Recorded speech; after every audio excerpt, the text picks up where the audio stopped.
All right. Well, welcome everyone. As you know, we're about to record an episode live, so there are a few parts that might feel a little awkward since you're here live, but hopefully we can make it fun, and we're going to be going through some awesome data. So welcome to Behind the Advisor with XYPN, your behind-the-scenes look at the challenges and victories fee-only advisors encounter as they launch, run, and grow their independent firms. I'm excited to be coming to you live from Austin, Texas at XYPN Live. Every year, Michael Kitces and I... Authentic clapping, not recorded, not AI clapping, real clapping. Every year, Michael Kitces and I share the story of where we've been as a network and where we're headed next. In today's episode, we'll walk through trends across the network and profession. You'll hear insights from around network growth, per client profitability, significant firm changes, staffing patterns, and capacity ratios by business stage, all designed to give you a clear picture of what's working for advisors like you. You can go to xyplanningnetwork.com/412 to see visuals of what we are discussing today. So with that, let's dive in. So we are going to get to the first graph. All right. Let's see. And in the back, we are not seeing the slides on our monitor, just so you know. But Michael has all this data memorized, so it's totally fine.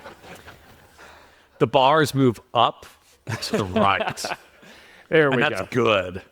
The beauty of doing this live. So this chart, which you all could see, is something that we show every year. It's something that we are, it's just really interesting data for us to pull. And now that we've been doing this survey, I believe 8, 9 years? Yeah, 8 or 9 years. We have 9 years of data. And so we can start to see trends instead of just sort of individual years.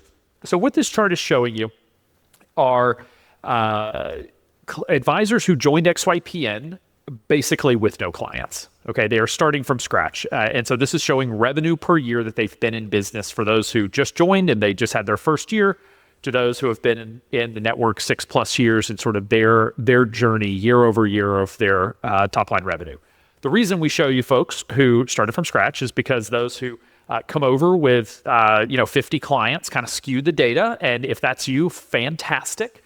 If you are starting a firm and you're like, I already have 50 clients, then I can't guarantee your success, but I'm not too far off from it, from the data. But if you are starting from scratch, then it is sort of a big unknown. So what have you noticed this year and in prior years with this data that might be helpful for folks as they're thinking about starting their firm? Look, I mean, we look at a version of this chart every year. The numbers are kind of remarkably similar as we look at it from year to year. Year one is absolutely awful for everyone. So no matter how awesome you think it was be, and you've got all that wonderful energy and like, I'm still going to do awesome and have a great first year and not do the like $5,000 of revenue that most people do. And then you get through your first year and you're like, oh God, it was $5,000. It's awful for everyone in the first year. Which to me is just like, don't lose hope. The chart does move up and to the right. It does get better over time. So some years we see this and members average as much as $10,000 or $15,000 in the first year. Sometimes it's more than 5 to 10. It's almost always somewhere in that range for all the years that we've been doing this. Just it is brutally difficult in the first year. Then you get to the second year and it gets incrementally better. Like often now by the second year, we'll see firms that are coming in anywhere between about probably 35 to 55 of revenue. Most commonly, if I kind of average amongst a bunch of different bars, we look at the data on the slide here by different cohorts of when members joined. We do see some things like, notwithstanding the discussion around financial crisis, members who joined during the financial crisis actually did quite well. Members who were going or getting ramped up in 2022 or 23 when inflation picked up actually got hit harder. One of the things interesting to me is just we look at the ongoing evolution of XYPN, and particularly how many firms launch with planning fees and subscription fee models. Historically, just AUM firms, for very obvious reasons, are sensitive to economic and market cycles. When there's a recession and the market goes down and you bill on AUM, ouchie. It turns out that for firms that price on subscription basis, we're much more sensitive to inflation than we are to market. I mean, it kind of makes sense. Like when inflation picks up and everything gets more expensive and people are feeling like their wallets are tight and they might have to cut something, at some point that thing on your statement that's several $100s a month, your financial planner starts to come into question. And notwithstanding all the very good cases we can make about why during difficult financial times is not exactly the best time to fire your financial advisor, we could see it. Like we could see it in growth rates of members who started through that time period. I don't think we have the chart in here, but we do in the overall benchmarking study. If you just look at growth rates by year, growth rates were much better for XYPN members in 2020 and 21 than it was in 22 and 23, and then it picked up again in 24. The trough was 22, not 2020. So to me, just interesting to reflect. Then you get out to the year 3, and the numbers usually start getting good. For most firms we see, like by year 3, average revenue starts showing up anyway, like typically north of 100. We're somewhere in the like 100 to 130 range. If you're kind of tracking the compounding of that, that usually means like by year 3, we add as much revenue in year 3 as we did in years 1 and 2 combined, which is really, really aggravating for all of us. I'm like, I've been working my backside off for 3 years. Where were all of you people in year 1 when I really, really wanted you and I had no revenue? And it usually comes down to some version of just, it takes time for people to know, like, and trust you, right? The hard reality when we're getting started is a few people often from our friends and family network are like, that's awesome. And you've always been kind of my financial confidant friend already. So like, I'll totally work with you now that you have a business for this. And a lot of the rest of our friends and family circle are like, I wish her the best of luck. Like, I just kind of want to see if this sticks before I really work with her and move my life savings over there. Like, love what you do, totally hope it works out, but like, I'm not sure and I'm ready to be your guinea pig with my life savings. So I got to kind of see how this works out. And then after about 2 or 3 years, like, oh, it looks like she's really hanging. Like, all right, let's go now. I'm so excited. It's been going well. And you're like, I really wanted you 2 years ago. But thank you for coming aboard with me now. And then once we get there, like revenue growth just seems to chunk along pretty consistently. We see most firms from there adding somewhere in like $50,000 to $75,000 of new revenue per year for the next couple of years. Right? Just there comes a point where you don't necessarily want the growth to be too fast, because in case anyone hasn't noticed, new financial planning clients tend to be more work in the first year. So if you take too many on at once, it gets stressful. And the more current clients you have, the more stressful it is to take on. So as we see it, just for growth in practice often gets more linear for firms after they get through the first few years, which you kind of see if you look at the chart on the far right, just growth for firms who've been members who've been with us for 5+ years. There's some overlapping effects because the last bar could be people who've been here for a very long time. But you'll see there's just kind of a linear growth effect that starts to kick in, which I think is nothing more than we all have to manage our capacity about how many clients we're taking on relative to how many clients we have to serve. As we'll probably talk about later, you can pick that growth curve faster if you're willing to reinvest into a team. The caveat is that means your take home will be flat or go negative because you're waiting for the growth while you hire the salary team members. Welcome to reinvesting in your business. We all make our decisions about where we want to do that. Yeah, we're going to talk more about individual components that are kind of leading to overall success in the firm. But I think what this chart is showing us and what it has shown us over the years is that it is all about starting a firm when you have the capacity for it to take 3 to 5 years. Mm-hmm. Right? That if you're bringing 50 clients over, great. You don't have to listen to me here. If you're starting from scratch, you need a runway. You need several years. That runway can come in the form of savings from another income source, from your spouse or partner. Like there are ways to do this where you don't just have to have $1 million saved to be able to start a firm. So there are options, but there is a reason why, the number of advisors at XYPN that are in their 20s is very small. This is coming from a guy who did start my own firm in my 20s, and I can tell you, I do not recommend it to anyone. I don't recommend it either. Because there was no runway, there was no other income. And this is why we see more experienced advisors who do have that runway being more successful. So I think this shows, to Michael's point, the first 3 years are tough. They are, the first 2 years are really, really hard. You are going to be working so hard and you are going to feel like you're making no money. You're going to wonder why you did this. Kind of year 2 is the, oh crap, what did I do phase? Right? Year 1, you're just excited. You're just like all in. By year 2, you're like, what in the world? I should just go get a W-2 job. People keep calling and offering me jobs and they pay more than I'm making. By year 3 is kind of when we start seeing advisors stop taking those calls, stop entertaining those conversations because they're making enough revenue, both gross revenue as well as revenue out of the business to be able to feel like they don't have to go get a job. Yeah, that year 3 usually becomes a stage of like, it's still not where I want it to be, but it's good enough for like, I'm feeling okay. I've gotten enough client reps in, like I can do this. I'm going to make it. It's going to take a few more years of additions to really get the numbers where I wanted to be. It's like enough that I'm not quite as stressed, or my spouse is not drilling me quite as hard. I'm not burning a lot of household cash now, or at least kind of covering down.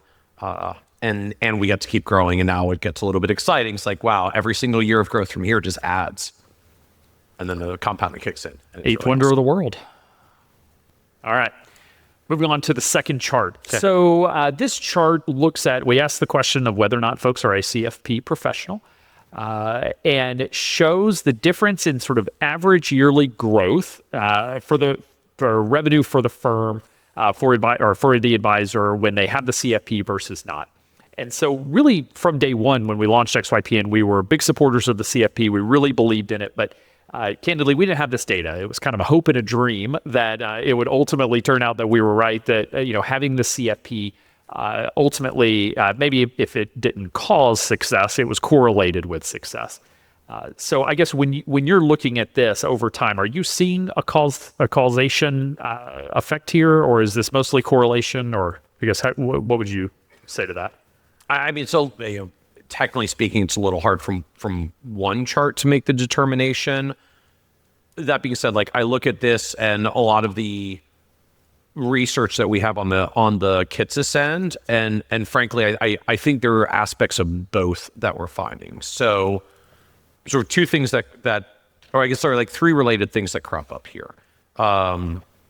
There's an extent to which CFP certification just gives you a base of knowledge to be able to delve deeper, find more opportunities with clients, actually give them helpful advice. Although frankly, from the early stage growth end, it just be able to uncover gaps where clients might actually need help, and the broader training you have into all the different areas that they might need help, the more opportunity you have to be able to give people useful advice and work with them, right? The most fundamental aspect of getting a client is showing that there is some gap between where they currently are and where you can help them be, and solving that gap by engaging you.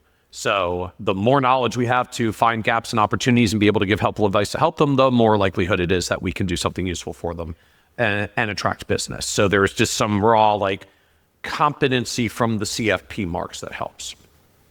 The second part of this that shows up as well, that we actually see more on the Kitces research side, is when we just mix together all the advisors that do marketing things to grow their firms, and we look at how much they spend to get their clients in terms of the time that they spend and the money that they spend in like hard dollar marketing costs.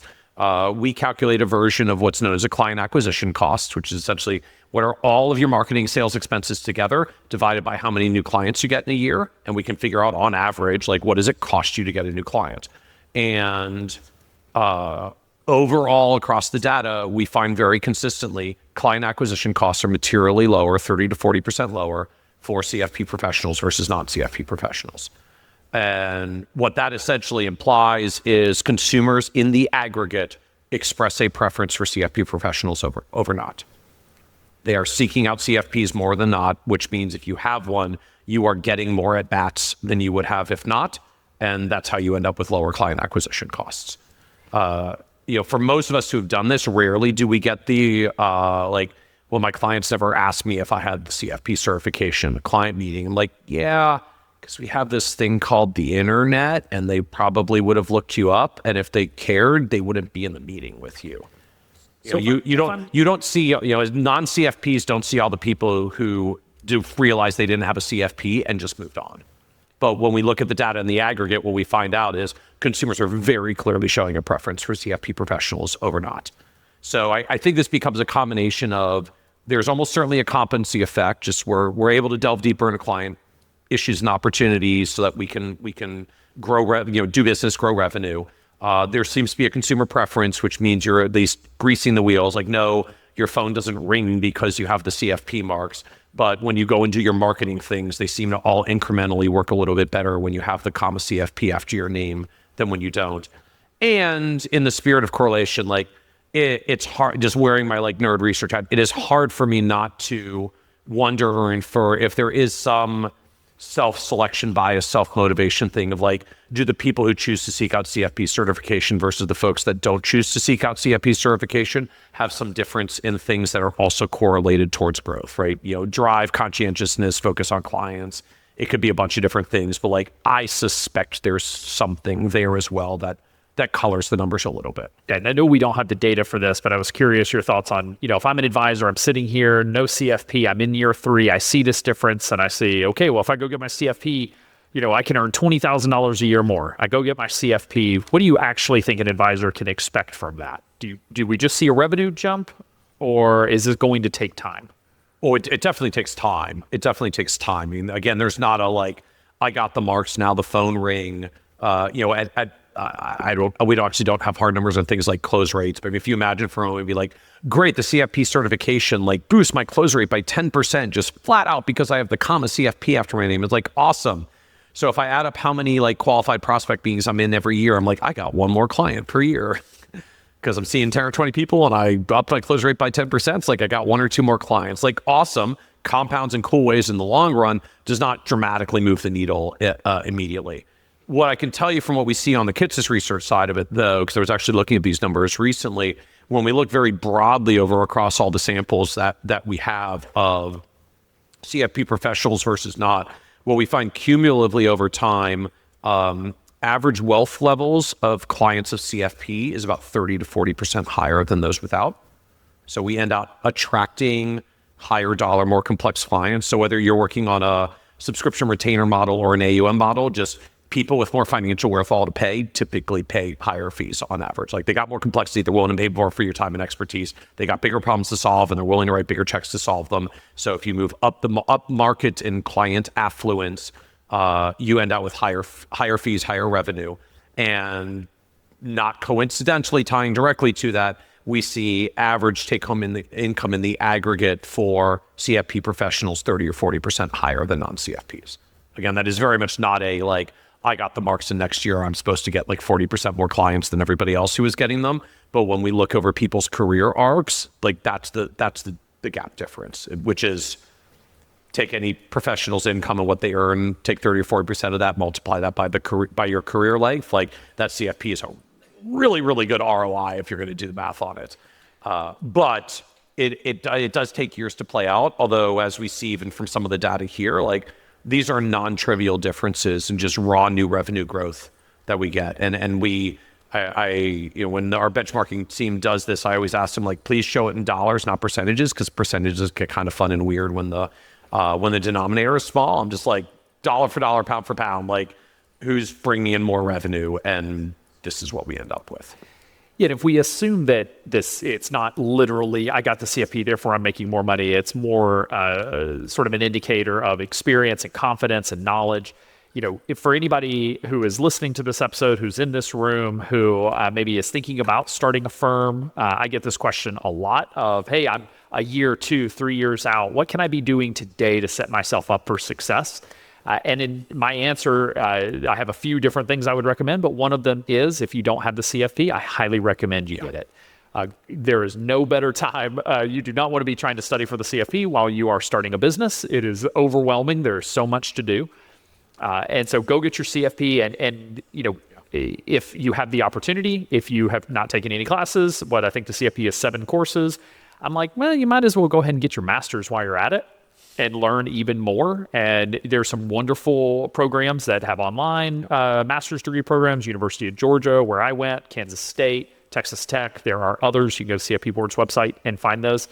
And it's not because I believe putting MS after your name is somehow going to generate more clients, but it is going to give you more experience, more education, deeper knowledge and that sort of, when we talk about leading to these higher growth numbers, those are all going to be wins. That's not going to hurt you by any stretch. You just look in the grand scheme, like, we are a trust-based profession, and demonstrating competency and credibility improves trust.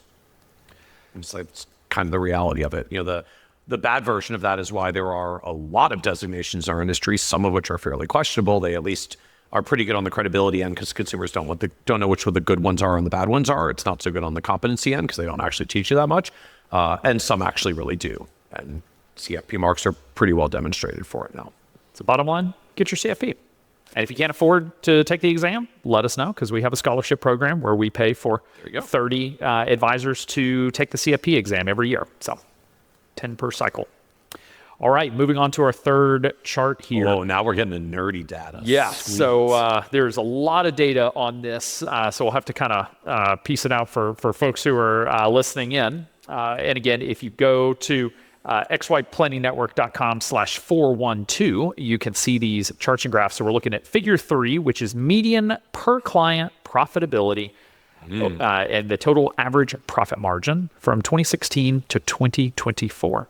So this is the 9 years. Is that 1, 2, 3, 4, 5? Yeah, 9 years of data. And showing revenue per client, operating profit margin per client, and then sort of the overall operating profit margin of the firm. So when you look at this chart, other than the strange blip in 2017, revenue per client. We were a little smaller than the data gets a little lumpy when the sample size is small. It is true. 2016, I believe we had just over 100. I think we closed that year at about 180 members, which means only about 100 people were even eligible that had been in business for all of 2016. Actually, It was less than 100 that would have even been eligible. Whereas 2024 we had over 1,000 firms. So okay, so what are you seeing from this data? So a few things I look at when I reflect on this data. The first, kind of getting to something actually that we mentioned yesterday, that there is a certain level of just per revenue per client that it takes to run the firm and be able to grow and scale the firm. And like magic number, it's not that magic. Just what we find at the end of the day, and we've seen this crop up in research on the Kitces end as well, is that it's really hard to scale this thing at less than about $3,000 of revenue per client for ongoing clients that you're working with. If you're in a one-time transactional model, sometimes it can look a little bit different, but then you need a really high volume of clients, which creates other challenges. In a recurring revenue model, it gets hard to scale south of $3,000 of revenue per client. I've seen a few firms that were kind of eking it out at $2,500 per, and it just gets really, really bumpy below that. And the reason for that, so if I'm generating $3,000 of revenue per client, and I start thinking about like how many clients can a single individual advisor handle, and you'll get to some number, like on their own, before you start staffing up around them. Most of us, I mean, if we're really doing deep, meaningful financial planning relationships with clients, start capping out somewhere in the neighborhood of 75 to 100 clients. Put some admin and other staff support, maybe you'll get a little bit further, but it starts usually by 40 to 60, it's feeling really busy with the admin tasks. By 75 to 100, it's like I'm just trying to tread water and do all the planning meetings and service work and things that come up in between for clients. So if I'm doing $3,000 of revenue per client, I get to $300,000 of total revenue per advisor. If I'm running a healthy advisory firm, ideally my advisor compensation salary is no more than 40% of total revenue. If I have 40% for advisor comp and I have 30-something% for overhead, I can run a 20 to 30% profit margin as an advisory firm. So, and in oversimplified, I feel like if I'm taking on these clients and handing them to an advisor and they have no biz dev responsibilities, usually my advisor compensation is even a little bit lower than 40% if they're, quote, just in a service advisor capacity role. So if you start backing into that, if my advisor tops out at 100 clients and I'm charging $3,000 per client, so my advisor is responsible for $300,000, and I'm trying to keep their comp at no more than about a third of their revenue to stay aligned on those metrics. If I'm at $3,000 of revenue per client, my advisor comp is topping out at $100,000. And it will be very hard to retain a high quality experienced advisor for less than $100,000. And so that's where that number comes from. As my revenue per client gets a little bit higher, if I can get to $4,000, now suddenly that advisor is responsible for $400,000 of gross revenue. Now I can be paying them $120,000, $130,000. The numbers are still kind of cohering to the firm. I've got room to hire some administrative staff. The firm is still profitable at the end, and the reinvestment cycle begins and continues. And so when I long story then of coming back to the chart here, I mean, ultimately what I see is a lot of firms started out just sort of working anything with anyone. And to be fair, a lot of us do that when we get started because we're just trying to survive. And the higher the percentage of members that are now more established, mature firms and getting to the point where they want to grow and reinvest, we all collectively start realizing and finding I'm working too many hours. This isn't sustainable. I need to hire.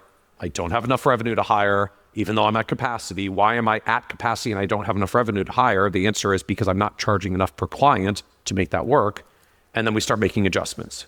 So, I mean, I think our benchmarking study found for many years, the percentage of members who raised their fees in the first 3 years of business was 100%. Recently, it came down a little. I think in the last year's study, it was like 90%. So 10% of us decided we're just going to get it higher in the first place. For most of us, like I don't view it as a negative thing, right? Just you're getting started. Any revenue is better than not. We don't exactly have a lot of pricing confidence or business confidence or planning confidence or anything else when we're getting started. So we all underprice ourselves. It's just kind of a habitual thing. I now accept it as just part of the professional journey. But the more mature the firm gets and the more we get to the point where we really find we have capacity constraints and we need to hire and we need a certain amount of revenue metrics to make the hires work, the more firms end out adjusting their fees to a level that allows for reinvestment cycles. And so when I look at this, ultimately, just what I see is a larger and larger percentage of the network is getting to the point where they're deciding they want to reinvest and they're making sure that fees are high enough to support that. So over the past 5 years, average revenue has drifted up from what would be like a little, almost 2,600 to 3,400 to 4,100 to 4,700. A little bit of that also gets dragged up by like some of us, they're just going after like super high dollar clients that have a lot of complexity. I know there are a few of you out there that are charging like $10,000, $20,000 a year or more. But we deliberately draw this chart with medians, not means, not averages, so that we don't get kind of dragged up by the long tail of folks that are working with some super big clients in specialized circumstances. So just as I look at it, like we are pricing the services at levels that let us grow and reinvest comfortably, be able to hire, be able to expand capacity so that we can grow and scale up the firm. Yeah, so there are just a couple points I want to add to that discussion. And one is, really from the beginning of when we started this benchmarking study, to your point, we kept finding 100% of advisors were raising their fees in the first 3 years. And so Michael and I started really beating the drum of, hey, whatever you want to start your fee structure when you first launch, double it. Right, just go ahead and double it. And I think what you are seeing in this chart, one is that I think some folks actually listen to us because we do see a higher sort of average fee in that first year. And so I think one, it's working. Two, it's also fair to say that this chart does suffer from survivorship bias. Mm-hmm. And so for the folks who, it's only showing the people who stayed in business long enough to get here, which means if you were charging $1,300 a year per client, probably you either raised your fees or you probably ended up shutting down your firm and not making it to sort of these future years. And so this chart, and really the whole benchmarking study, it's something that we answer every year, or it's a question that we get every year, is just related to how much survivorship bias is here. And absolutely, I mean, there is always going to be survivorship bias in data like this. And so that is probably playing a part too, where those who had a little bit higher, revenue per client, have stayed in business longer, and therefore this number is sort of starting to incrementally go up over time. If you're just launching today, you don't have to look at this and say, I must charge $5,000 per client per year. You've really got to look at your target market. Advisors will ask, well, what's the right fee structure? What's the right fee level? Well, it depends on your target market. If you work with, CEOs that make $1 million a year, that's going to be a very different fee structure than if you work with, folks who are making $100,000 a year or have millions of dollars in assets versus you're managing student loan debt. So all of that plays into it. Yeah. One or two quick notes I would add on this as well. First, the other interesting effect that we find for this is if I cross over to some of the research we do on the Kitces end, which has a broader base with lots of AUM firms as well as subscription fee firms, when we look at AUM firms, the numbers are actually shockingly similar. we talk in XYPN context about $3,000 of revenue per client as a baseline, and now like median members getting close to $5,000. When you look in the AUM model, notwithstanding like the small subset of super fancy high dollar AUM firms that work with bajillionaires, most advisory firms work with the mass affluent. The mass affluent have $250,000 to $1 million in investable assets. And it is not a coincidence that the most common AUM minimum on the advisory side is $300,000, which if you're charging 1% is $3,000. And the median firm has $500,000 clients as their average client. They got a couple of bigger ones and some smaller ones, and the middle's right there. And if they're charging 1%, it's almost exactly the same number, right? It's the dynamics of what it takes to scale an advice business full of humans, because at the end of the day, we're not the tech thing. You can get like the tech thing super cheap, and if you want to DIY your tech thing, consumers will do that. But like, we're the service business that lives between what the tech does. And so as long as that's true, we have to be able to staff service professionals at service professional wages. And it just creates a certain floor of what it takes to deliver advice and make it an economically viable relationship. And also, not surprisingly, operating profit per client goes up as operating revenue goes up, because that's really the important number there.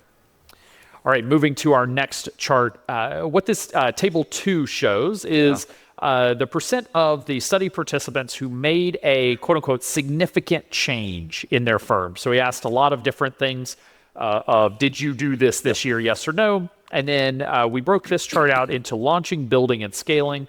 So just as a reminder, let's see, launching is like, I believe it's 0 to 5. Oh gosh, I should look at this. 25 clients. Yep. So 0 to 25 clients, I'm launching my firm. I'm in those early stages. 25 to 75 clients essentially is the building phase, or about 150,000 of recurring revenue, or I'm sorry, 150,000 of annual revenue. And then scaling is 75-ish clients or more. Yep. And so that's how we break this down. And so what are you seeing I guess, what was notable about this chart to you when you look at what advisors, the changes advisors are making in their practices? I think it's striking just to look at like where the large percentages cluster and how it's showing up. Again, basically, as you go from left to right, you're getting from early stage to mid stage to kind of approaching personal capacity and deciding what's next. Launching stage, like lo and behold, the primary things are, I'm in the launching stage. So I'm on my 3rd niche, my 5th service model, and I just updated my fees again. So if that's you, cool. Everybody else too. Like, that's normal. And to me, like that's really, like, that's valid. That's normal, right? The reality in anytime you start a business, there is a stage of, I think I want to know what I want to do, and I think I know who I'm going to do it for, and I think they're going to pay me for it, and I'm pretty sure how to deliver it.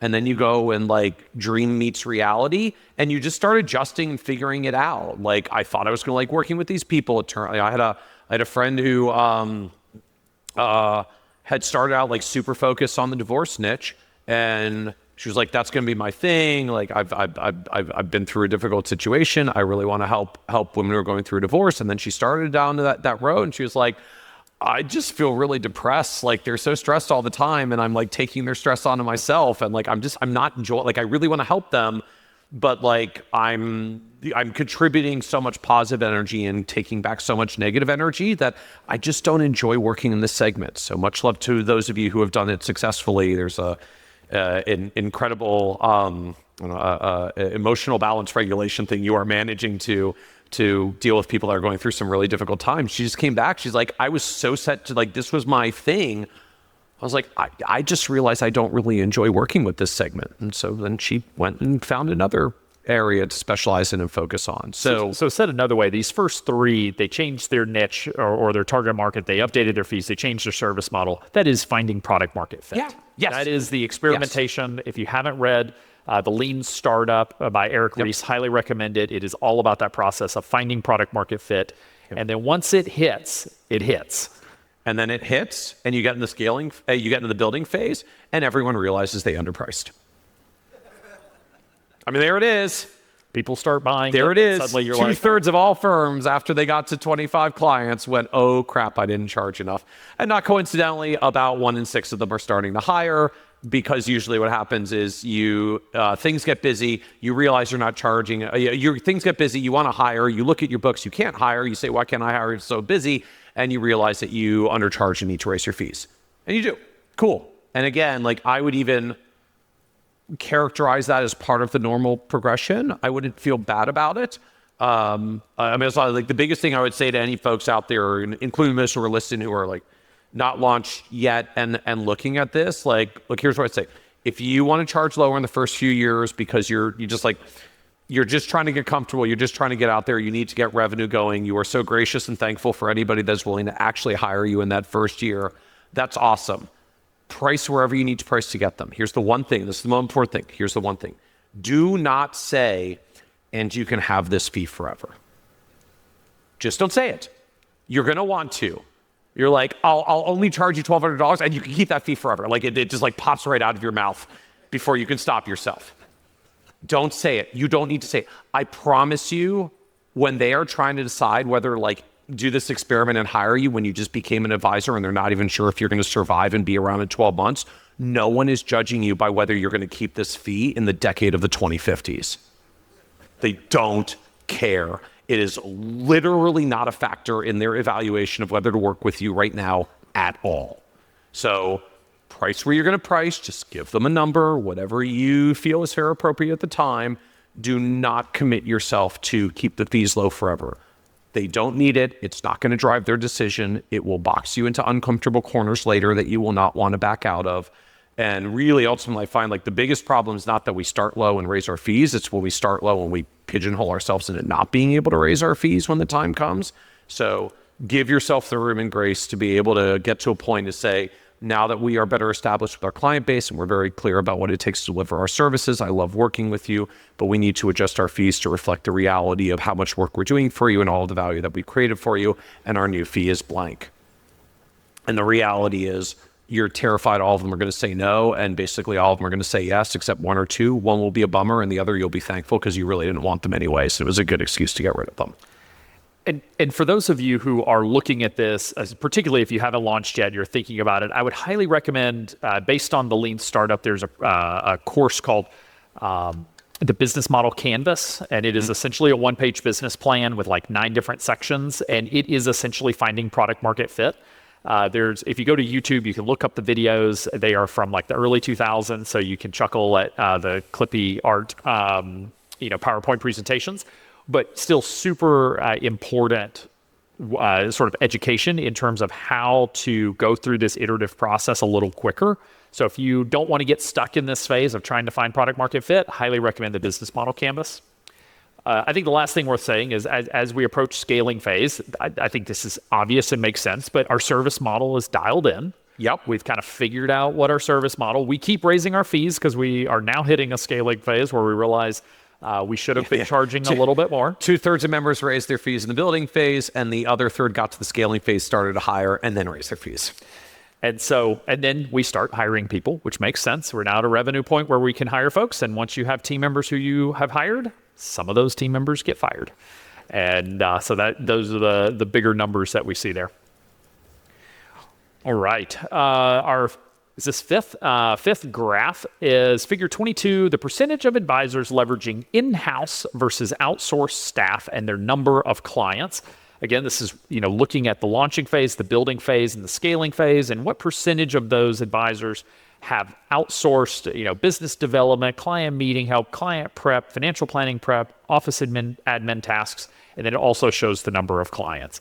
So I guess this sort of connecting back with some of the prior conversations, what are you seeing here? So a few things I would note here. The tallest bar, and simply put, like the number one thing that we start hiring or outsourcing is admin work.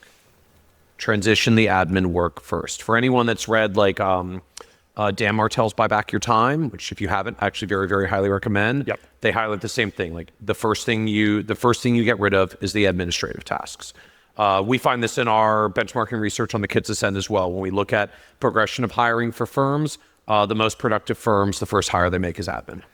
And said another way, I think Dan says this in his book, if you do not have an admin, you are the admin, and you are a very expensive and probably really, really crappy admin.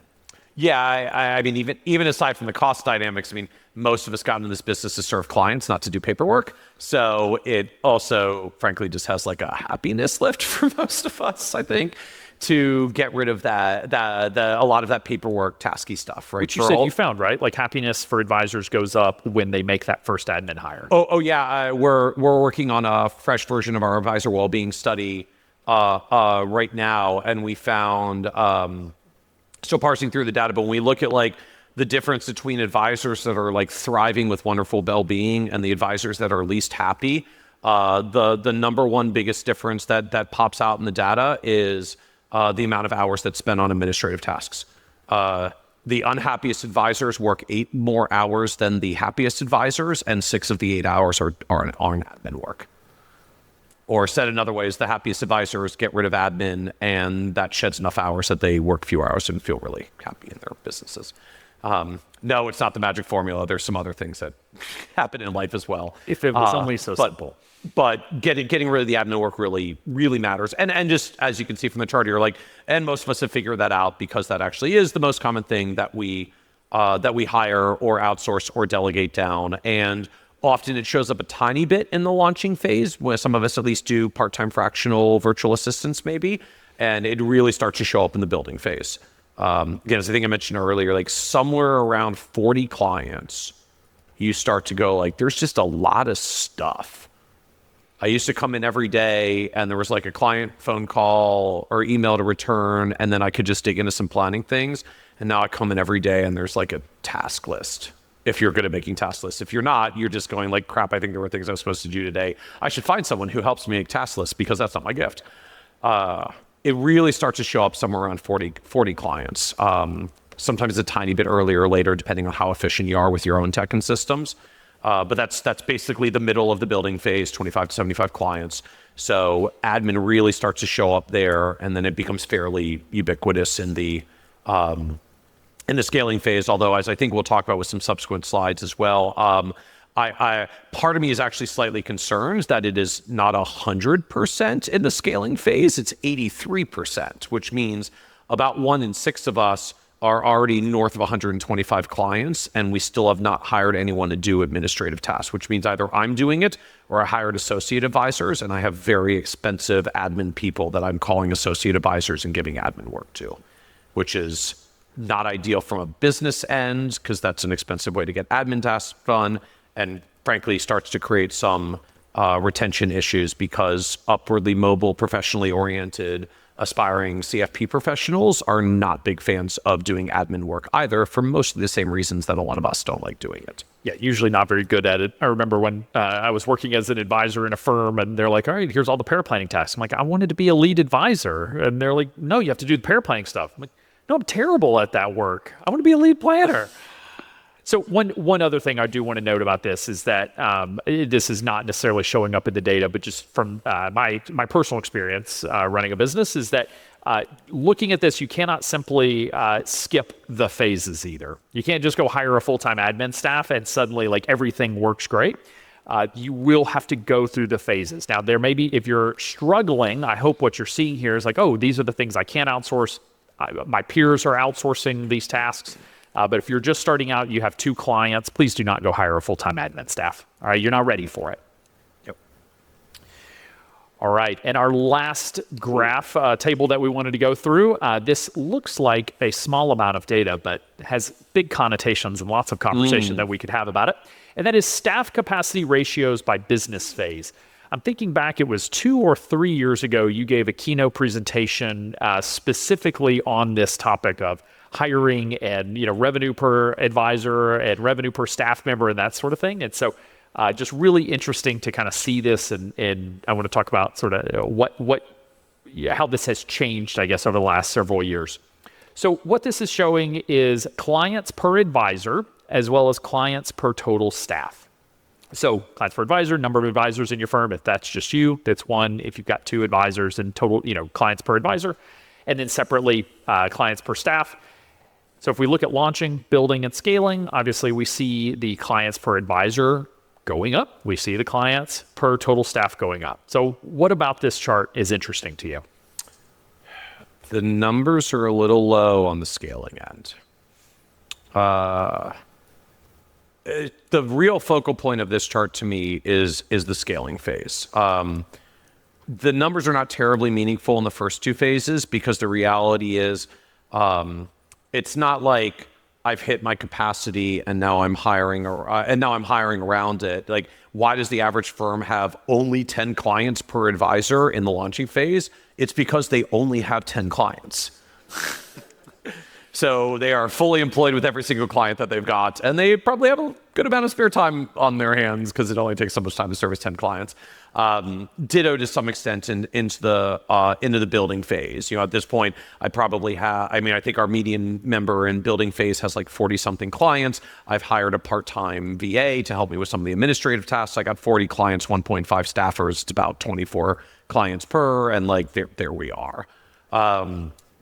I get concerned about this when we get to the scaling phase. Ideally, by the scaling phase, we're at the point where our numbers start to normalize from the data sense, which is I'm at a point where my team is not necessarily at capacity because we're completely at capacity. We've got no room to grow. So ideally, I'm 70 or 80% capacity. So I got some room to grow. And as I add more from here, I'll hire another person, expand my capacity. And that's the process of reinvesting into the business.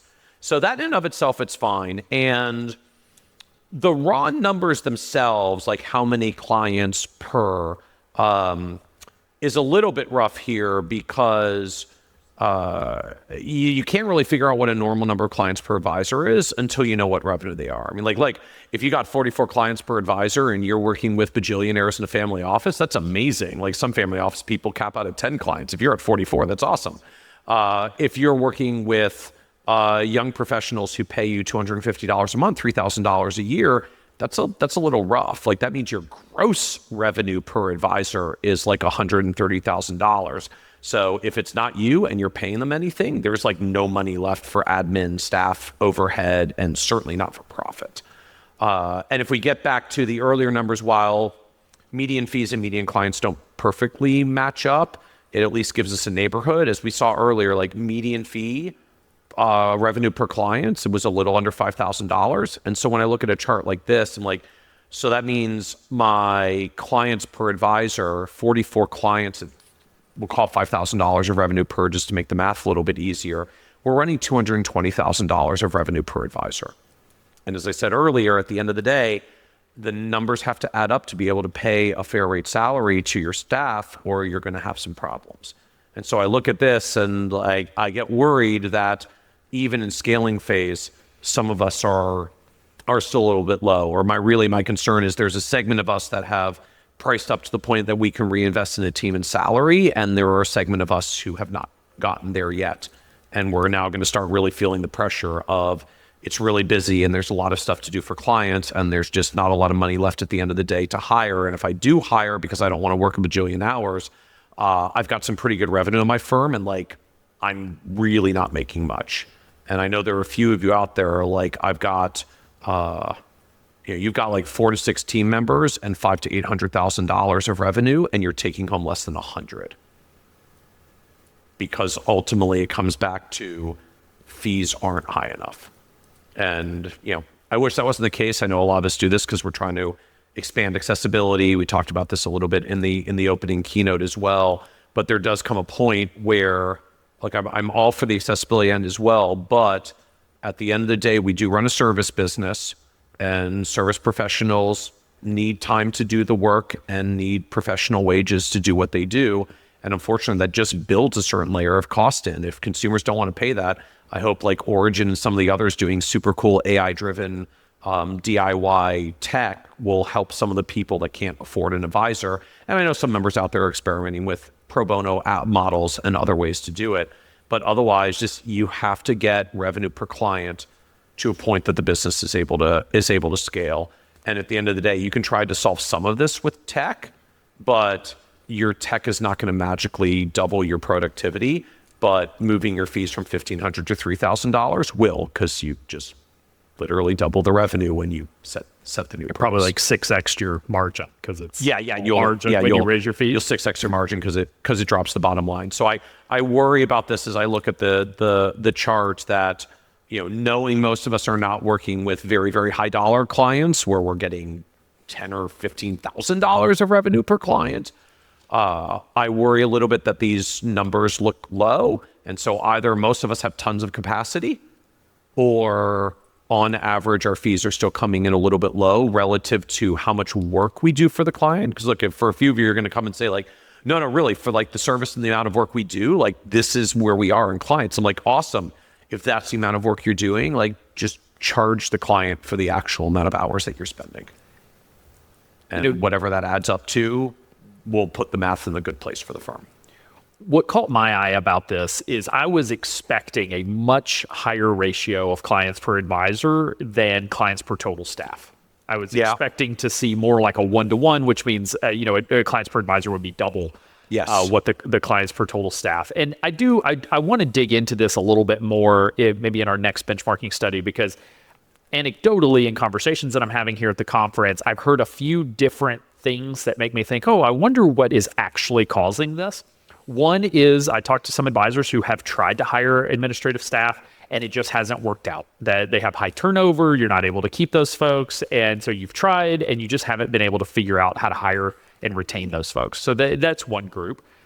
There's another group that's saying like, hey, I don't need admin staff because the technology that's in the exhibit hall is making it so that I can automate so much of the processes that I don't actually have to hire this person.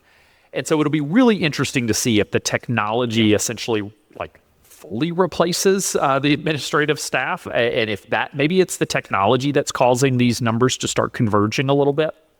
The third sort of angle that I have heard from this is that folks are hiring an advisor before they're hiring another admin, and while some of it I think is it is easier to train an experienced advisor and to hand things off to an advisor just because they have a little bit more experience, a little bit more education. I'm also getting the feeling that we're hiring an advisor because we're looking for a buddy. We're looking for someone to talk shop, someone to talk about financial planning because we don't want to be doing it alone. We don't want to just be It's nice to have someone to brainstorm on client cases with and just make sure like we covered everything, we're not missing anything. And so that also, and I'm not saying that's a bad thing. I'm just saying that may also be leading to this sort of convergence where we would expect to see a lot higher clients per advisor than staff. But that's something that we can look at, maybe adding a couple of questions next year to see if we can't dig into that, because I think this is going to be really important as our firms are scaling to be sure that we are at proper capacity, that we're hiring at the right time, that we're not hiring too soon, too far ahead of the curve, and that we're also not waiting too late. Yeah, I would echo the concern when we look at most other just benchmarking studies across the industry. Those numbers are gapped further apart, right? In the simplest sense, from professional services and professional services firms thrive when they can create leverage for the people at the top. That's like whether it's law, accounting, financial advisors, or medicine. Like successful doctors don't bring on junior doctors. Successful doctors hire admin staff and nurses and nurse practitioners so that they only do doctor things and they don't touch anything else. And if you need someone to be a nurse or a nurse practitioner or to handle the front office, you don't hire a young doctor to do it. Like you hire someone who's good at that and trained at the level to do that. So I do like, you have a good point for all the reasons you said about reasons why some advisors may be pulling associate advisor hires forward, but it's hard for me looking at this to not wonder if we are just underutilizing staff leverage and what we can get from good administrative team. And maybe there's a whole separate conversation at some point of best practices in hiring, finding, training, and retaining admin staff, because that's not necessarily the gift for a lot of us either. I didn't get in this business to manage and train people. I got in this business to help and serve clients. But that, at least for all other research we've done, like that's where the biggest leverage kicks in, and we don't seem to be getting there yet. So maybe the tech is automatically fixing things, or maybe we're just keeping too many things because the tech made it easier. But when tech takes a 30-minute process down to 5 minutes, that's awesome. But when you don't have to do the 5-minute thing at all or even think about it because it's someone else's job, that's actually still better. So are you expediting with tech, which should just be delegated, and then it's a zero for you? So, this is not intended to sort of end on a low note, just because this is not necessarily a negative thing. This is just what we're seeing in the data in terms of decisions advisors are making in firms. But these are things that we can dig in further because, again, we can kind of tell a story of like maybe this is a good thing. And maybe that good thing is that we are better leveraging technology to get scale out of our back office. But really where that's going to show up is in the clients per advisor and seeing that continue to lift over time. Yes. So with that, thank you so much for joining us for this episode of Behind the Advisor with XYPN. Again, you can go to xyplanningnetwork.com/412 in order to see the charts and graphs that we talked about today. Thanks, everyone. Thanks so much for joining us. Thank you.